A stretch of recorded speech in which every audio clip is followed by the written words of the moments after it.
Welcome to go exam. आज हम लोग उच्च गति अभ्यास खंड 2 की प्रतिलेखन संख्या 12 को 100 की स्पीड में करने वाले हैं। डिक्टेशन 5 सेकंड बाद स्टार्ट होगा।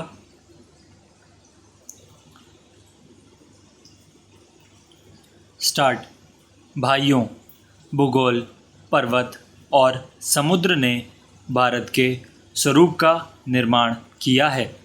कोई मानव संस्था इसके आकार को बदल नहीं सकती और ना ही उसके अंतिम लक्ष्य में बाधक बन सकती है। आर्थिक परिस्थितियों और अंतर्राष्ट्रीय मामलों की लगातार मांगों के कारण भारत की एकता और भी आवश्यक हो गई है। भारत के जिस चित्र को हमने अपने दिलों में संजोया है वह सदा हमारे दिलों और दिमागों में रहेगा। अखिल भारतीय कांग्रेस समिति गंभीरता से यह विश्वास करती है कि जब वर्तमान भावनाओं की उत्तेजना समाप्त हो जाएगी तो भारत की समस्याओं को उचित परिप्रेक्ष्य में देखा जाएगा और भारत में दो राष्ट्रों के अस्तित्व के झूठे सिद्धांत को समाप्त कर दिया जाएगा और सभी इसका त्याग कर देंगे। समानता राष्ट्रीयता जातीय, भाषाई अथवा भौगोलिक तत्वों पर आधारित होती है, परंतु इस्लाम का अलग अस्तित्व है जो अन्य धार्मिक वर्गों में मिश्रित नहीं होता। 55 वर्ष की स्वतंत्र धर्मनिरपेक्ष राष्ट्रीयता के बाद आज भी कई जिम्मेदार मुस्लिम नेता दावा करते हैं कि मुसलमान अलग राष्ट्र है। Paragraph change. एक जिम्मेदार दल द्वारा इतने अधिक करुणाजनक और आत्मभ्रामक प्रस्ताव की कल्पना भी नहीं की जा सकती जितना कि अखिल भारतीय कांग्रेस समिति ने 15 जून 1947 को पास किया था। सभी नेता थक चुके थे और बूढ़े हो रहे थे। आदर्शवाद की जिस ज्वाला ने उन्हें 26 वर्ष पूर्व प्रेरित किया था उसका जोश ठंडा होने लगा था।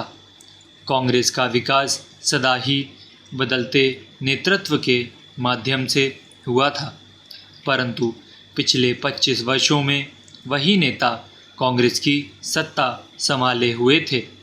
उनके व्यक्तित्व और उनके त्याग ने उनको जो ख्याति प्रदान की थी, उनको जो बल प्रदान किया था, उसको कोई युवा नेता चुनौती देने का साहस नहीं कर सकता था।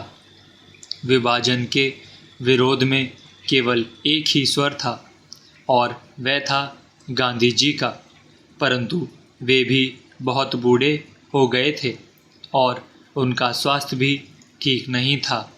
उन्होंने अखिल भारतीय कांग्रेस समिति से प्रस्ताव स्वीकार करने के लिए कहा।